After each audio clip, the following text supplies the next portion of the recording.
የዩቲዩብ የስኬት ሚስጥሮችን በዝርዝር የያዘው የአቤል ብርሃኑ የወይኗ ልጅ መጽሐፍ ሁለተኛ እትም በገበያ ላይ። ዩቲዩብ ለመጀመር በአጭር ጊዜ ስኬትን ለመቀዳጀት አስበዋል? ዩቲዩብ ብጀምር ስንት ብር አገኘሁም ብሎ አስበዋል? እንግዲያውስ በዩቲዩብ 2 የወርቅ 3 የብር ሽልማቶችን ያገኘው የአቤል ብርሃኑ የወይኗ ልጅ የዩቲዩብ ሚስጥሮች መጽሐፍ በዝርዝር ሁሉንም ያብራራሉታል። ዛሬውኑ ገዝተው ህልሞን እውን የሚያደርጉበትን የዩቲዩብ የስኬት መንገድ ይጀምሩ። በሀገር ቤት አከፋፋይ አዲስ አበባ ሜክሲኮ ኮሜርስ መጽሐፍት መደብር፣ በውጭ ሀገራት ለምትገኙ ከአማዞን ላይ ብታዙ በቀናት ውስጥ ደጁ ይደርሳል። የአማዞን ሊንኩን እዚህ ቪዲዮ ኮሜንት ላይ ያገኙታል። የዩቲዩብ ሚስጥሮች፣ ዘመኑ ጋር ተፈላጊ መጽሐፍ።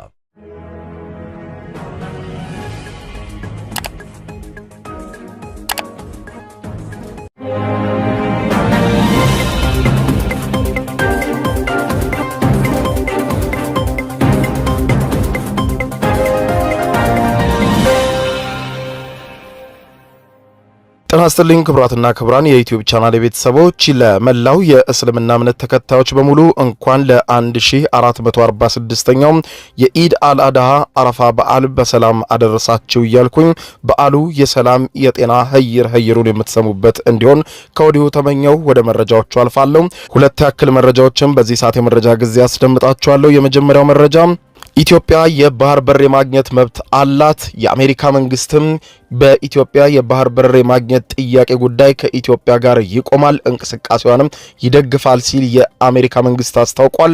የፕሬዝዳንት ዶናልድ ትራምፕ አስተዳደር ለኢትዮጵያ መንግስት ድጋፉን ያሳየበትን የአሜሪካ መግለጫ የማስደምጣችሁ ይሆናል።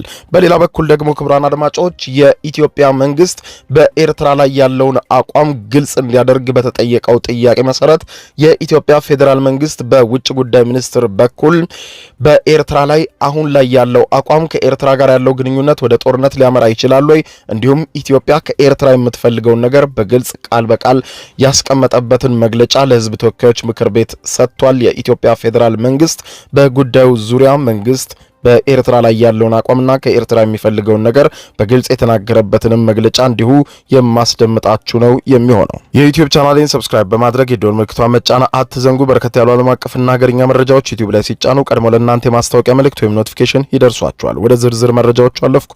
አብረን እንከታተለው። በቅድሚያም አሜሪካ ኢትዮጵያ የባህር በር ለማግኘት የምታቀርበውን ጥያቄ እንደምትደግፍ በይፋ ማስታወቋ ተሰማ። የፕሬዝዳንት ዶናልድ ትራምፕ አስተዳደር ኢትዮጵያ የባህር በር ለማግኘት የምታደርገውን ሰላማዊ ዲፕሎማሲያዊ ጥረት የአሜሪካ መንግስት በሙሉ አቅሙ እንደሚደግፍ የአሜሪካ አምባሳደር ኤርቪን ማሲንጋ ያስታወቁ ሲሆን ኢትዮጵያ ፈጣን ኢኮኖሚ ያስመዘገበች መሆኑን በመግለጽ በአፍሪካ ቀንድ አካባቢ ሰላምና ጸጥታን ለማረጋገጥ አሜሪካ ከወሳኝ አጋሯ ከኢትዮጵያ ጋር በጋራ እንደምትሰራ ጠቅሰው ጠቅላይ ሚኒስትር ዶክተር አብይ አህመድ ኢትዮጵያ ሰላማዊ ዲፕሎማሲያዊ መንገድ የባህር በር ለማግኘት እንደምትሰራ ሲገልጹ ኢትዮጵያ ይህ የባህር በር ጥያቄዋ ተገቢ እንደሆነ በማመን እንዲመለስ በሰላማዊ በጋራ ተጠቃሚነትና ሰጥቶ በመቀበል መርህ እንደምትሰራ መናገራቸውን በማስታወስ ኢትዮጵያ ባላት ሰፊ የህዝብ ቁጥር በፈጣን ኢኮኖሚያዊ እድገት ውስጥም የምትገኝና ይህ ፈጣን የኢኮኖሚ እድገትም እንደሚቀጥል ትንበያ መኖሩን ጠቅሰው በአሁኑ ወቅት ኢትዮጵያ በዓለም ተደራዳሪ ኢኮኖሚ ለመገንባት ያላትን ህልም ለማሳካት የባህር በር አማራጯን ማስፋት ወሳኝ መሆኑን አሜሪካ ታምንበታለች ብለዋል።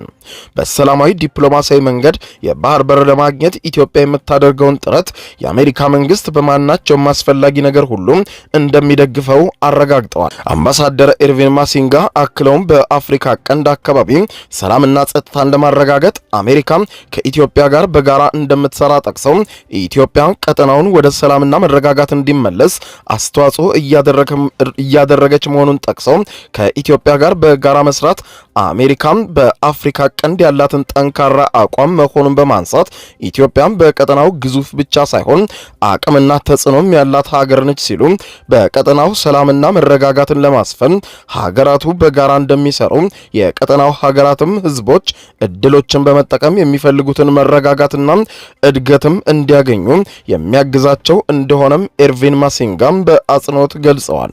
ኢትዮጵያ የባህር በር መጠየቋም ፍትሃዊ ጥያቄ እንደሆነና አሜሪካ የምትደግፈው መሆኑንም ገልጸዋል። ከዚህ ጋር በተያያዘ በኢትዮጵያና ኤርትራ መካከል እየታየ ባለው ውጥረት መንግስት በኢትዮጵያና በኤርትራ መካከል ስላለው ውጥረት ከህዝብ ተወካዮች ምክር ቤት ተጠይቆ በሰጠው ቁርጥ ያለ ምላሽ ኢትዮጵያ በኤርትራ መንግስት የተያዘውን የኢትዮጵያ አየር መንገድን ገንዘብ በተጨማሪ ሌሎችም ከኤርትራ የምታስመልሳቸው ንብረቶች እንዳሏት የኢትዮጵያ ውጭ ጉዳይ ሚኒስትር በግልጽ አስታውቋል። የኢትዮጵያ የህዝብ ተወካዮች ምክር ቤት 4ኛ ዓመት የሥራ ዘመን 34ኛ መደበኛ ስብሰባውን በትናንትናው ዕለት ያካሄደ ሲሆን የኢትዮጵያ የውጭ ጉዳይ ሚኒስትር ዶክተር ጌዲዮን ጢሞቴዎስ ከምክር ቤቱ አባላት ለቀረበላቸው ወቅታዊ ጥያቄዎች ምላሽና ማብራሪያ ሲሰጡ በወቅቱ ከተነሱ ዋና ጥያቄዎች መካከል የኢትዮጵያና የኤርትራ ጉዳዩን የተመለከቱ ጥያቄዎች ሲሆኑ ሪፖርተር ጋዜጣ እንዳስነበበው ከሆነ በተለይም በጉዳዩ ላይ ጥያቄያቸውን ካቀረቡት አባላት መካከል የአብን ፓርቲ ተወካዩ ዶክተር ደሳለኝ ጫኔ አንዱ ሲሆኑ በሀገራቱ መካከል ማለትም በኢትዮጵያና ኤርትራ መካከል ያለውን ሁኔታ በመጥቀስ የኢትዮጵያ ፌዴራል መንግስት አቋሙ ምንድነው በኤርትራ ላይ እንዲሁም ደግሞ አሁን ያለው በሁለቱ ሀገራት መካከል ያለው ውጥረት ወደ ጦርነት ሊያመራ የሚችልበት እድል አለ ወይ በማለት የጠቀሱ ሲሆን በዚህ ላይ መንግስት ማብራሪያ እንዲሰጣቸው ጠቅሰዋል። ወደ ጦርነት ጅማሮ እየወሰደን ያለ ይመስላል። የቃላት ጦርነቱ የተጀመረበት ሁኔታ ላይ ያለ ይመስለኛል ያሉት የህዝብ ተወካዮች ምክር ቤት አባሉ ሀገራችን ኢትዮጵያ ከኤርትራ ጋር ያላት ዲፕሎማሲያዊ ግንኙነት በአሁን ሰዓት እንዴት ይገለጻል? ወደ ጦርነትስ የመግባት እድል አለ ወይ? በዚህ ላይ ማብራሪያ ይስጡን ሲሉ በተጨማሪም ሀገራችን ኢትዮጵያ የባህር በርና ወደብ እንደሚያስፈልጋት ማንኛውም ጤነኛ ኢትዮጵያዊ የሚገነዘበውና የሚረዳው መሆኑን ያስታወሱት ዶክተር ደሳለኝ ጫኔ ይህ ግን መሳካት ያለበት ሌላ ደም አፋሳሽ ጦርነት ተካሂዶ ሳይሆን ያሉትን ህጋዊና ሰላማዊ እንዲሁም ዲፕሎማሲያዊ አማራጮችን አማጦ መጠቀም ነው ያሉ ሲሆን በዚህ ዙሪያስ የውጭ ጉዳይ ሚኒስቴር መስሪያ ቤቱ ምልከታ ምንድነው በማለት ጠይቀዋል።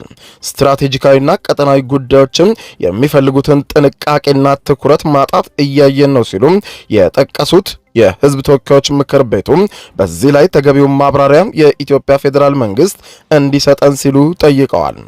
በጉዳዩ ላይ ምላሽ የሰጡት የኢትዮጵያ ውጭ ጉዳይ ሚኒስትር ዶክተር ጌዲዮን ጢሞቴዎስ የመንግስትን በኤርትራ ላይ ያለውን ቁርጥ ያለ አቋም ሲያስቀምጡ በኢትዮጵያ ፖሊሲ ቅር የሚሰኙ አካላት ካሉ በብሔራዊ ጥቅማችን አንደራደርም፣ ይህንን አሁን እናገራለሁ ያሉ ሲሆን የኤርትራ መንግስት የኢትዮጵያ አየር መንገድ የአየር ክልሉን ከመከልከል ባለፈ የሁለትዮሽ በረራዎች እንዲቋረጡ በተያዘው ዓመት መስከረም ወር ላይ ያሳለፈውን ውሳኔ ተከትሎ የያዘውን በሚሊዮን ዶላር የሚቆጠር የኢትዮጵያ አየር መንገድ ገንዘብ ጉዳይ ማብራሪያ በሰጡበት ወቅትም ጉዳዩ ሌላ ፖለቲካዊ መልእክት አለው ሲሉ ከኤርትራ ጋር ያለንን ግንኙነት በሚመለከት በሚዲያ ላይ ብዙ የሚባል ቢሆንም የኢትዮጵያና ኤርትራ ህዝቦች የህዝብ ለህዝብ ግንኙነት በስፋቱም በደርዙም ከፍ ያለና ከመንግስታት ግንኙነት የላቀ ትርጉም ያለው ሲሆን ኤርትራውያን ወንድሞቻችንና እህቶቻችን በተለያየ ምክንያት መጠለያ ፈልገው በሚመጡበት ጊዜ እንደ ቤታቸው ተሰምቷቸው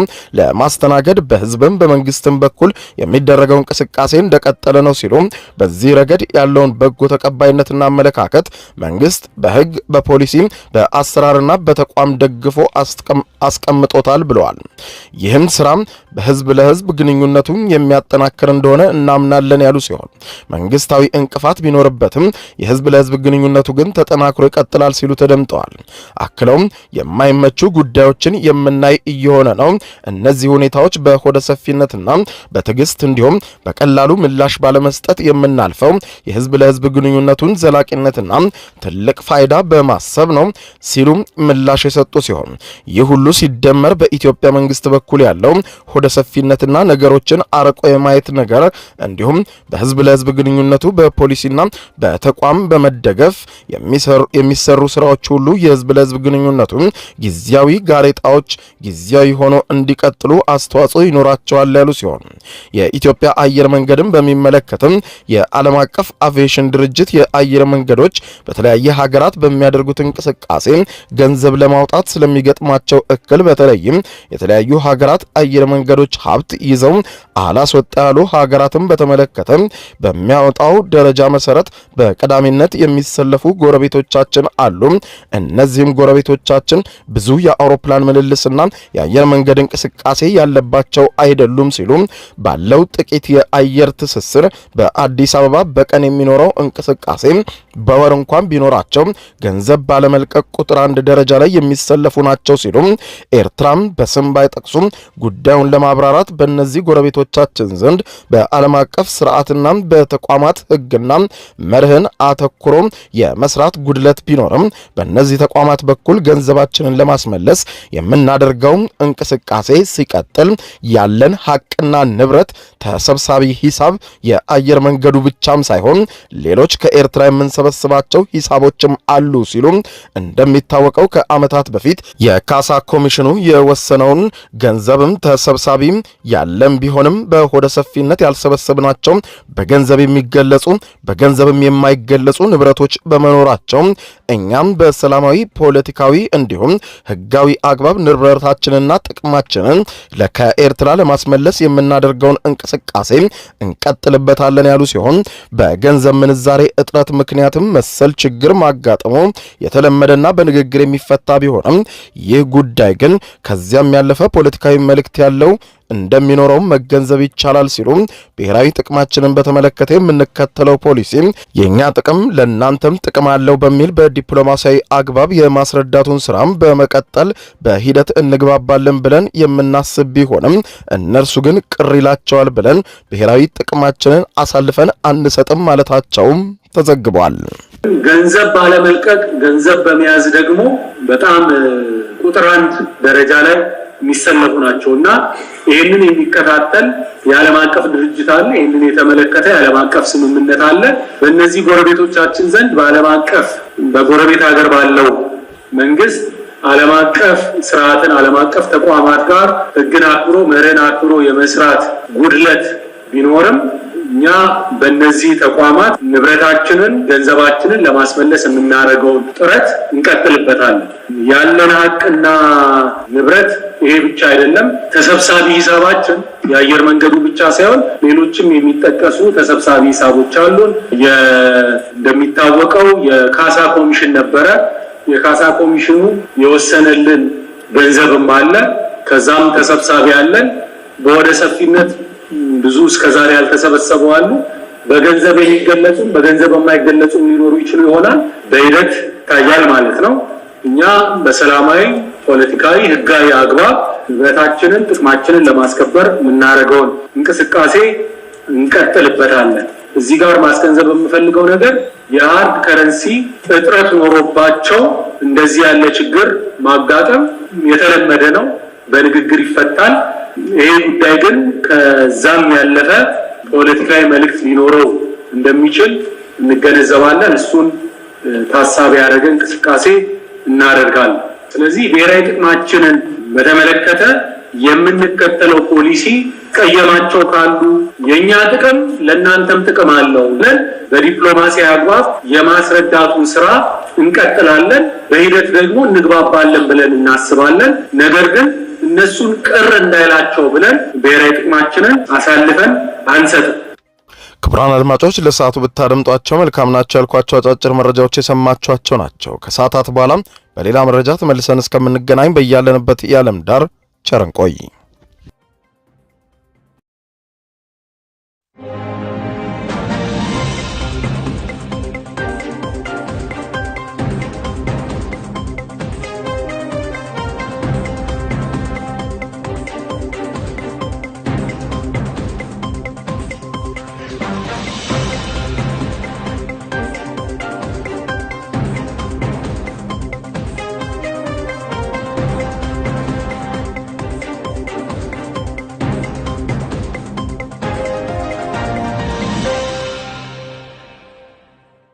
የዩቲዩብ የስኬት ሚስጥሮችን በዝርዝር የያዘው የአቤል ብርሃኑ የወይኗ ልጅ አዲስ መጽሐፍ በገበያ ላይ ዋለ። ዩቲዩብ ለመጀመር በአጭር ጊዜ ስኬትን ለመቀዳጀት አስበዋል? ዩቲዩብ ጀምረው ሚስጥሮቹ አልገባ ብለውታል? እንግዲያውስ አዲሱ በዩቲዩብ 2 የወርቅ 3 የብር ሽልማቶችን ያገኘው የአቤል ብርሃኑ የወይኗ ልጅ የዩቲዩብ ሚስጥሮች መጽሐፍ በዝርዝር ሁሉንም ያብራራሉታል። ዛሬውኑ ገዝተው ህልሞን እውን የሚያደርጉበትን የዩቲዩብ የስኬት መንገድ ይጀምሩ። በውጭ ሀገራት ለምትገኙ ከአማዞን ላይ ብታዙ በቀናት ውስጥ ደጁ ይደርሳል። የአማዞን ሊንኩን እዚህ ቪዲዮ ኮመንት ላይ ያገኙታል። በሀገር ውስጥ ለምትገኙ በ0949 13 0000 ቴሌግራም ላይ ይዘዙ። ካሉበት ቦታ እናደርሳለን። የዩቲዩብ ሚስጥሮች ዘመኑ ጋር ተፈላጊ መጽሐፍ